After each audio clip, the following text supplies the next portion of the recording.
CZ P09. This is the best combat pistol that I've reviewed since a Canik TP9 SA, guys. I don't have any reservations on it in case you're in a hurry. I do hope you come back to the video, watch the whole thing, but I'll break it down for you right now.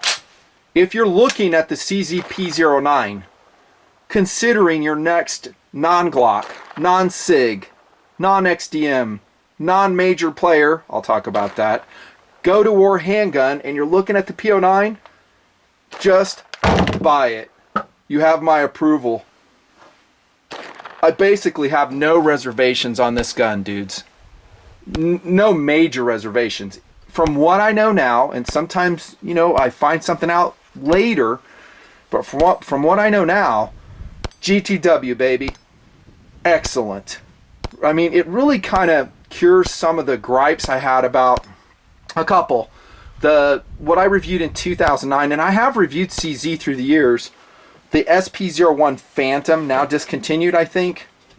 That, by the way, was a very favorable review. I love that one. I think that's a go-to-war combat handgun still. I don't think it ever sold that well, however. If it did, it would still be around in the catalog by CZ. It's not.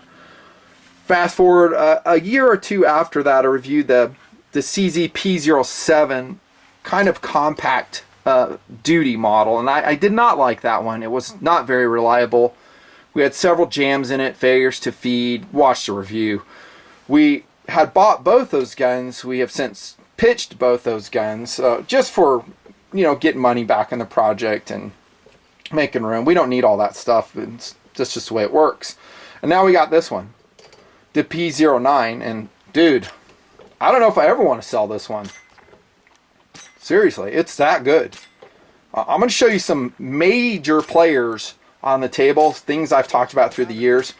And that's my term. And what I mean by it are combat handguns that have military or law enforcement contracts, sizable contracts. Those to me are major players.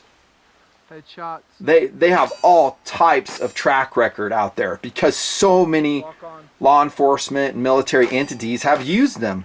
Civilian too. And through the years they've just amassed an amazing, indisputable track record. I don't have all of them on the table, but just a couple, so we can kind of do a comparison and contrast with the CZ P09 duty. But just go buy one. If you're looking for something non-Glock, non-SIG, non-XDM, something different, high rounds capacity, you're talking serious rounds capacity, suppressor ready, we'll talk about that. Yeah, get it. It's cool. This coloration is amazing. It's kind of like that mud. The mud coloration, oh, it's so good looking, man. Isn't that cool? So the calibers will change, the finishes will change, but the innards, the whole way the gun's put together is very similar. Honestly, it's very similar to the SP01 Phantom, the polymer frame CZ we reviewed in 2009. Which, again, I loved. Love that gun. So check out their website if you're interested. Let's jump into philosophy of use, and this is the one I think is kind of staring you in the face that you should really, really think about. And darn it, I didn't bring the can to the table. But suppressor ready go-to-war handgun. Suppressor ready. Look at what it comes with. So it has a threaded barrel, right? That's awesome. And it's got some very high metallic, that is solid metal. I believe these are Meprolite. See if the camera will pick them up. It does. That will last for about 7 years. Each year getting progressively dimmer. I have said that Trig sights, MEP sights are just basically, you know, any tritium based sight. I've had so many of them through the years, and they do go dim occasionally. Sometimes I think the painted sights are better because you don't have to worry about them going dim. But if you're planning on, I don't know, getting serious with this pistol in the next 7, you're set, dude. Let's talk about the economy of that philosophy of use, and this is huge, and one reason why I really love this gun is that if you want to run a can on it, for you to retrofit, and here comes one of the major players, 33 round equipped Glock 17. If I want to equip this for suppressor use, and you guys have seen a lot of can shooting here in TMP on the Glock, I'll try to roll in some footage. I got to go out and buy a barrel. That usually means a lone wolf barrel, and what's that run? I don't know. if you're lucky, 115 up to 150, depending on caliber. But I'm just going to say 150. And if you go with something, a different manufacturer, maybe it's a lot more. Maybe it's 200. Now I got to get high sights that clear the can. Throw in another, I'll just ballpark it, 150. And then you've got to install the sights. For me, I have a Glock sight tool. I've gotten good at it, but for a lot of people it's new, and getting that rear sight out on a Glock is difficult. It's a slanted affair. But let's just say, and you could go less or more than this, but let's just say 300 to make it suppressor ready. By the way, I've traveled that road. I have several of the Glocks. I've done exactly that. Do I have any with me? I should have brought, I have a 22 with a can on it, and it's all been fixed up, and some others. But you get the point. If you want to can it up, this one out of box, which what I think is for very, or actually no additional cost, is already set up for suppressor. Is there a downside to that? Well, you might consider the extra barrel length for the threaded barrel.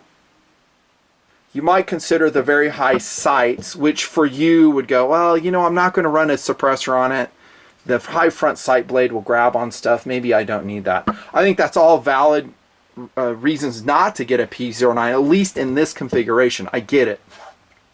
But to me, someone who does own a 9mm can, 40 can, and I do like that capability in my system, it makes a ton of sense. A suppressor ready, go to war handgun. And by the way, night sights already. So they're not just, you know, regular high sights, they're night sights.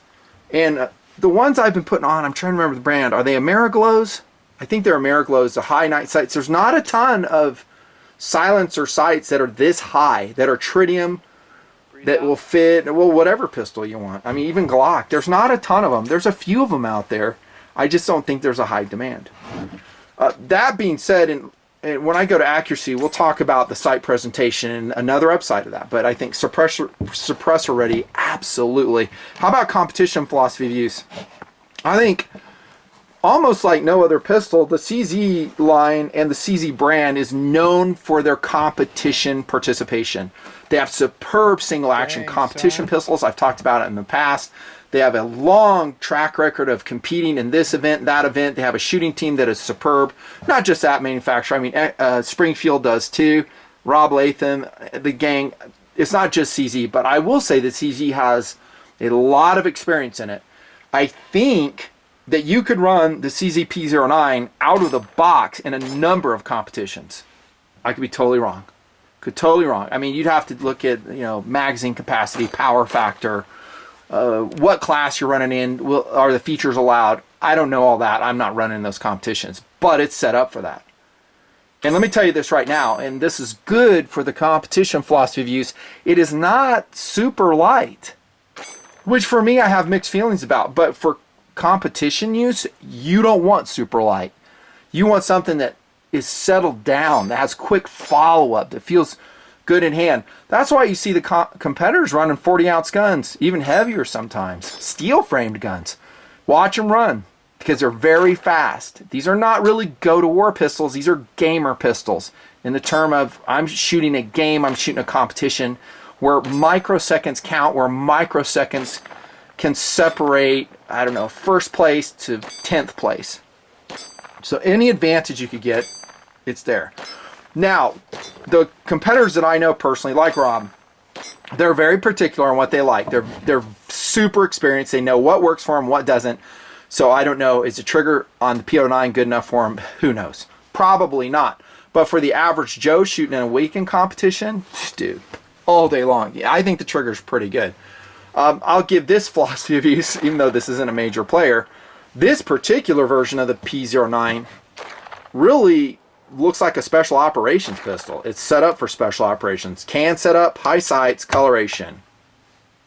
Separate philosophy of use. Hey, Nutton, would you go to war with this pistol?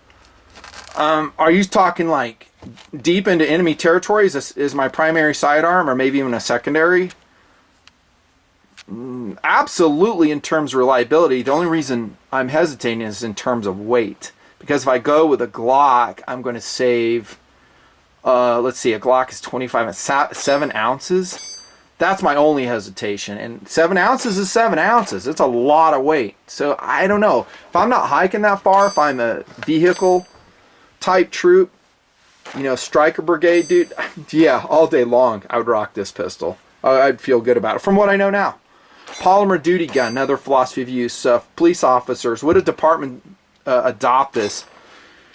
I would love to see it, and maybe one has. I highly doubt it, but there might be there. I should have clicked around and researched. I think they'd like it. I really do. The barrel is cold hammer forged. I think I mean, if you can run a SIG, here comes another competitive offering in a department, you can run this gun.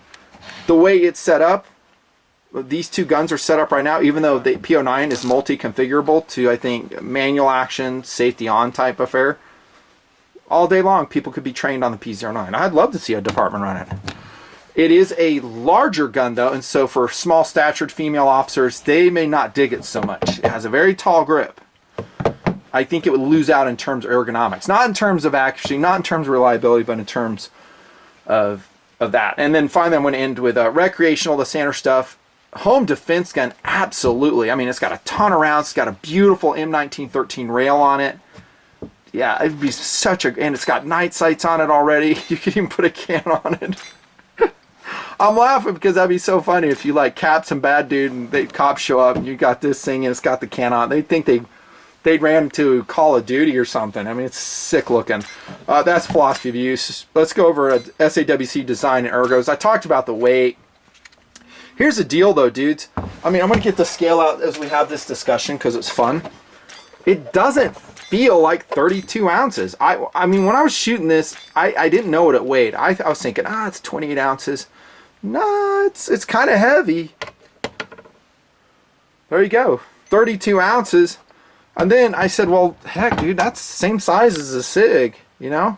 It is. I love the SIGs. I give them a pass on weight. Same. Did you know that? Did you know the SIG 226 and the P09 are the same exact weight? I got to tell you, that is a downside to the gun. I mean, you know, I gave you my answers. If you were to ask me, hey, would you go use it as a special operations pistol? Weight's my only reservation. So a little bit heavy. I love the threaded barrel on this one. It's so cool. I don't have it tightened up right now. It's just, and it's long enough where it's super easy to attach. We ran a can on it where there are no reliability issues at all. I like how the cap is threaded so we can really crank it down because those tend to fly off when you're shooting them. I talked about the rail already. Check out the milling on the slide. It's similar to other CZ pistols we've seen, like the P07 Duty. I just like it. It's very cool. Robocop-ish. Yeah, another movie reference. I love throwing those in. Robocop-ish is what it reminds me. Kind of a Robocop pistol, this P09. Maybe that's the title of the video. I love it, man. It's just really cool. Forward serrations, rear serrations, they're very positive. Very positive. Then we have, I'm going to crack it open. Look how big the freaking slide release is, man. It's just, it is massive. Easy. And I think that's reversible to, I think it is. And this is a good ambidextrous gun. I actually might be wrong on the slide release. Sorry about that. But I know for sure the hammer drop is ambi. You see it right here, right? All day long. These are metal, not plastic. No sharp surfaces, very ergonomic. Low profile too and carry. So there's no big chunks of metal sticking out. Hammer drop right here. Speaking of the hammer, skeletal style. And it's kind of, I think, more leaning towards style than function. And here's why I say that. It is skeletal. That's fine. I don't have a problem with that. But see this sharp transition right here? As I cock it, guess where my thumb is? Right there. So I'd almost rather have a rounded commander style. If you're going to go skeletal hammer, do that. You know, as it is, it's no big deal. It's a MIM'd part, I bet you. And there's really no sharp surfaces on it. I would live with it all day long. And let's check out that trigger. First in double action, we'll check it out. It's actually very typical of the type, and I said this in the SP01 Phantom review, and that is to say, and this is just my perception, as we pull the trigger, you're going to get kind of that polymer rub on the trigger bar in the interior of what is a reversed slide frame, by the way. So the reverse rails, I should say. The reverse rail frame and the trigger bar just kind of runs in the interior, and it just feels like a polymer rub. So listen. I don't know if you can feel it. Here's why I'm not super concerned about it, because this is a standard, which I love, DA to SA transition pistol. I like those. I've always liked them. I mean, I liked them in the 80s, I liked them in the 90s, and so shooting the SIG all day long. I mean, we'll first shot's double, and then we go to that beautiful SIG single action trigger, right? Dude, I love it. So I have no problem. I can run with striker triggers, and I love those too, but this traditional DA to SA, I don't have a problem with it. I would much prefer this trigger, by the way, over like kind of a heavier double action only pull, like the limb trigger by H&K. I'm not a super fan of that one. Let's check out the reset on this CZ P09.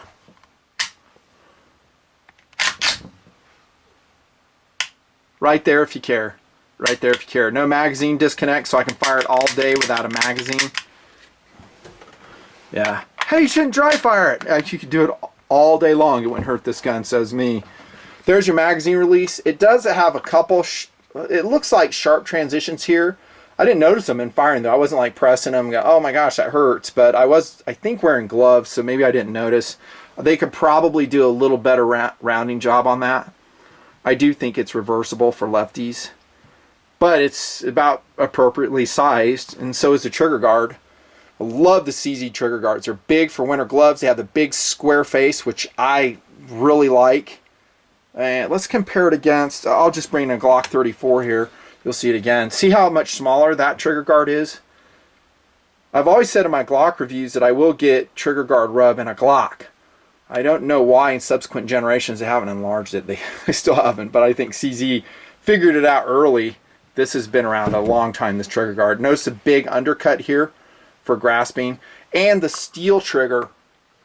I've gotten to the point, guys, where I just don't like articulated triggers a la M&P. I just don't care for them that much. Yes, you can put an Apex in it, cure it, but that's money, that's time, and we're looking at so many great pistols out of box like this, and here you have a steel trigger with no pre-flex, super crisp let off, acceptable, not awesome double action pull, and we didn't really talk about the single.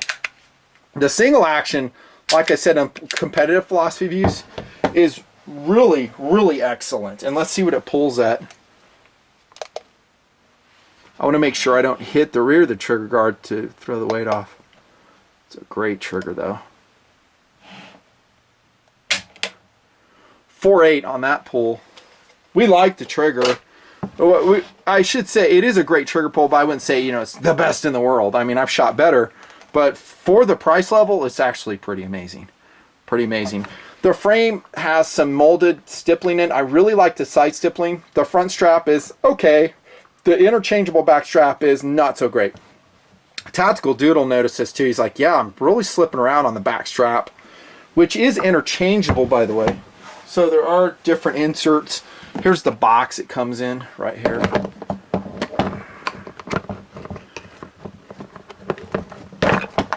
So here's the two interchangeable back straps. They have the same, you know, stippling on the back.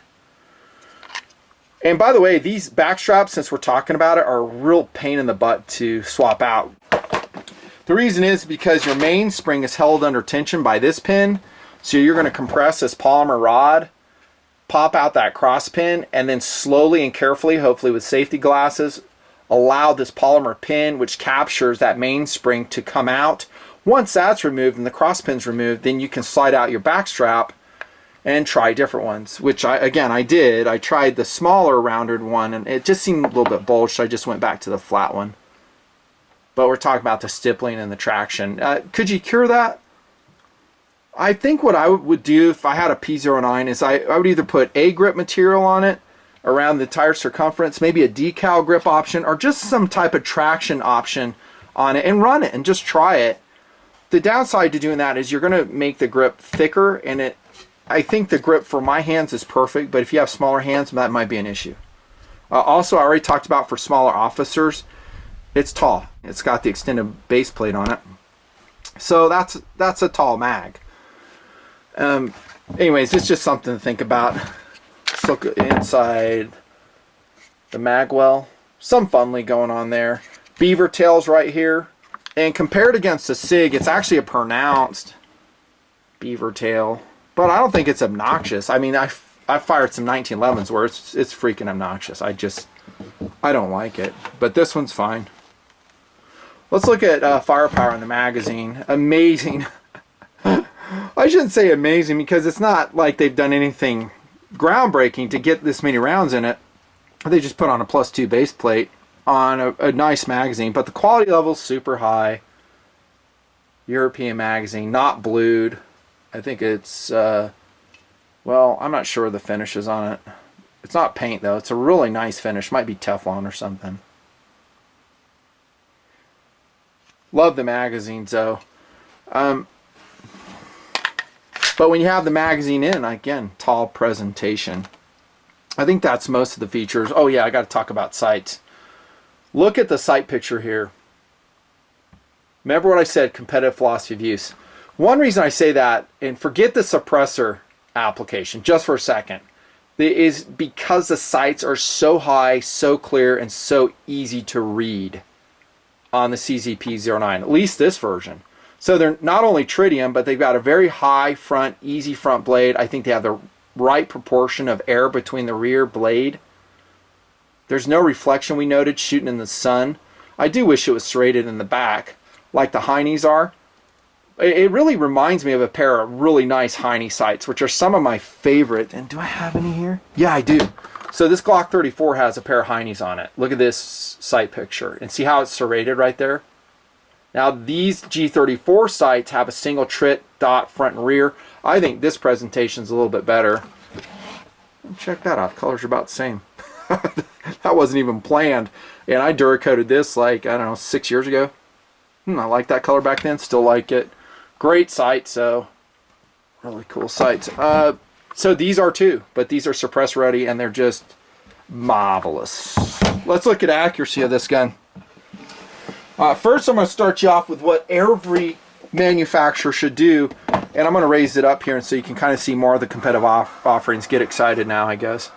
We've got the P226, G17, we've got a PPQ back here, Canik TP9 SA, and then I have an XDM right here, brah. What? Cool. I think what I was going to say, and by the way, the watch for the review, check this one out, dudes. Proven to get you 40% more chick action. That is the GA 1100 for $187. That's what we paid for it on Amazon. That is a cool watch. End of review. I'll review it separately eventually. But what I was going to say is every pistol manufacturer should include in the box a test target, right? Of some sort. I'd prefer a really shot one. Not just a facsimile like this, but at least they did it. So this is the CZ factory test target on this pistol, 25 meters, and there's the data on it in English. Dude, if you can shoot 25 meters that good, you're doing pretty good. I'm not sure if the circle represents their standard of limit. I think we would all like to see it in one hole, but still that's pretty good. In my shooting, which was standing in the desert, 7 yards, I don't know why, but I seem to shoot better standing than I do when I sit at concrete off of a rest. So that's why a lot of the pistol shooting I do, I just stand up and shoot it. Various distances, usually not further than 10 or 15. Check this out. That's Blazer brass. Great round. I love Blazer brass. Look at that. Awesome. Yeah, it's okay. Remember, these are standing though in the wind. That's pretty good. That's pretty good. I had another piece of paper. I don't know where it is. If I find it, I'll roll in the photo. I would categorize the accuracy of this gun as excellent to outstanding. And jumping right into reliability and track record, we had absolutely no failures. No failures to go into battery. No failures with steel-cased ammunition. No failures with hollow point ammunition, FMJs, low power, light loads, heavy loads, 147s. It all worked in the CZ P09. So the problems that they had with the P07 that I said on tabletop, which I stick to, and maybe that's one reason CZ got serious on these guns, that's been fixed. I mean, this gun out of box was 100%, no sending it back to the factory. Actually, as it should be. Now, the gun's been out for a while. This is not exactly a new pistol, but it's going to take a while to, you know, build track record. Like I said, it takes decades, well, a decade.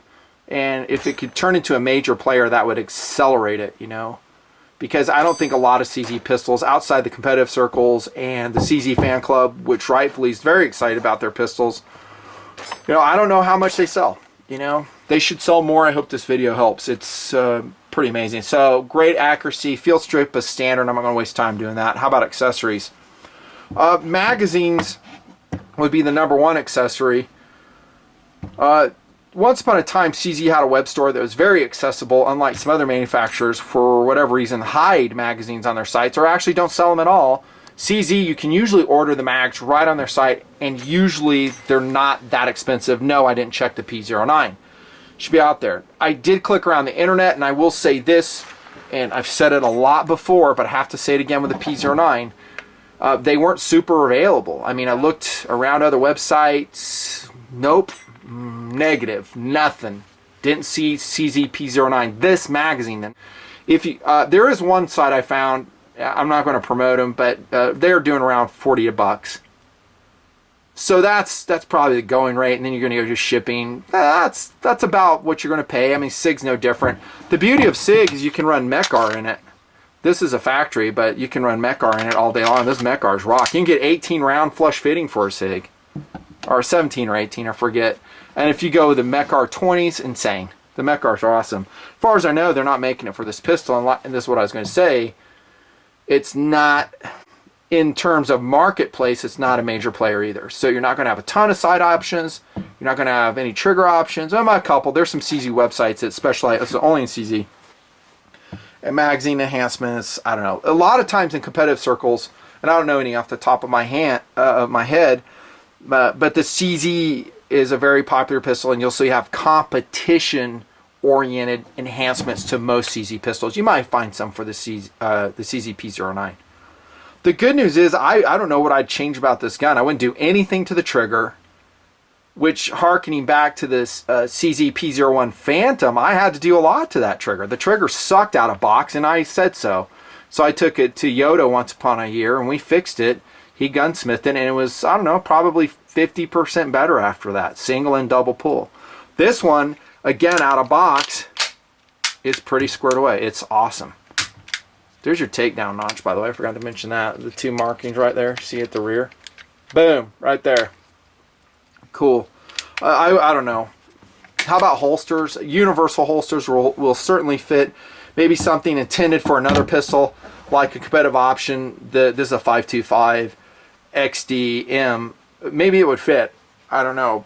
It could. You might have to go the universal option. And CZ on their web store might have some others as well. I think the main thing you'll be getting is probably magazines. I would have a minimum of 4 per combat handgun, hopefully more.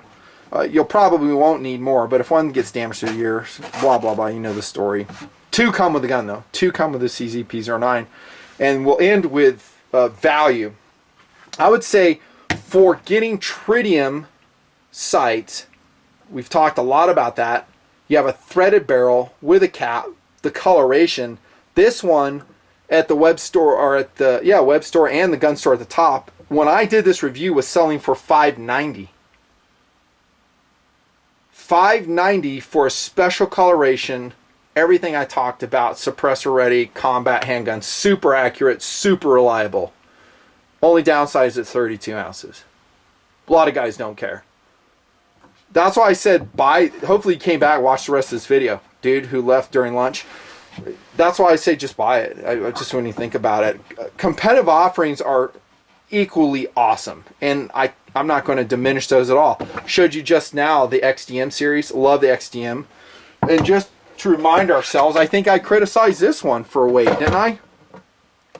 And I said at the time, it's like, well, why are you going to make a polymer pistol and make it 32 ounces? I'll still stick with that. You should make it lighter. It's polymer, dude. So that's lighter, man.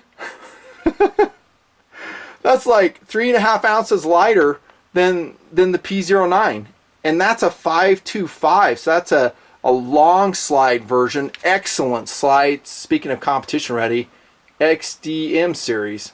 Oh my, I love this gun. That has a sweet trigger in it. Factory trigger. And this has a lot of rounds capacity as well. So we're 16 and this is 9. And then I have another XDM that holds like, I don't know, 19 as well. So P09 isn't the only one in town doing 19. Other competitive offerings. How about the Canik TP9, the SA version? They've actually continued to improve this gun over the years. It's just basically a Walther P99. Great trigger guard, super accurate, lightweight, great rounds capacity. This one's hot, comes directly out of our system. Loaded chamber indicator, decent sights. Although the sights on these guns have drifted up and fallen off before. Just be careful. It has a decocker on it. Some guys are really excited about that. They're like, oh my gosh, I don't want a decocker. I've never noticed it to be a problem. You know, there's a version without the decocker, and it comes in the super cool colorations like you see. Steel mag release, super inexpensive. The Turkish built Canik. Man, that's a great gun. Lots of different colorations. These colorations, by the way, the OD and the tan sell out super quick. Walther PPQ, the sniper's pistol. Hey, Nutton, which one would you prefer if you're going special operations mission over the P09 and the PPQ? PPQ all day long, dude. All day long. I'd probably go long slide PPQ. That's GTW HOF all day. And it's a lot lighter than this gun. Getting back to our previous discussion. And then, of course, we have the Glock series as a G34 like you saw earlier. This is, again, 7 ounces lighter, long slide, and hits like a freaking laser beam. If you go into the manual, the P09, one thing they say that I super like, I just kind of perusing this, is they say it's ready to engage out to 50 meters. CZ P09 is a semi-automatic handgun incorporating short recoil designed for aimed shooting to 50 meters in distance. Right there, dudes. Yeah, it talks about all the upsides of the gun. I agree with most of those things. I agree. I think 50 meters is about max distance. And can you hit reliably and accurately with your P09? Oh, yeah. We're doing it on steel out there in the desert, and it was a riot. So I would say for what you're getting, amazing value. It's going to get a super high likability scale. The only downside I can see is not the price. The price is nothing for what you're getting, just the weight. If it weighed, heck, 27 ounces, even 28 ounces, I'd be a little bit more excited about it. It is a 19+1 configuration, though. Nothing.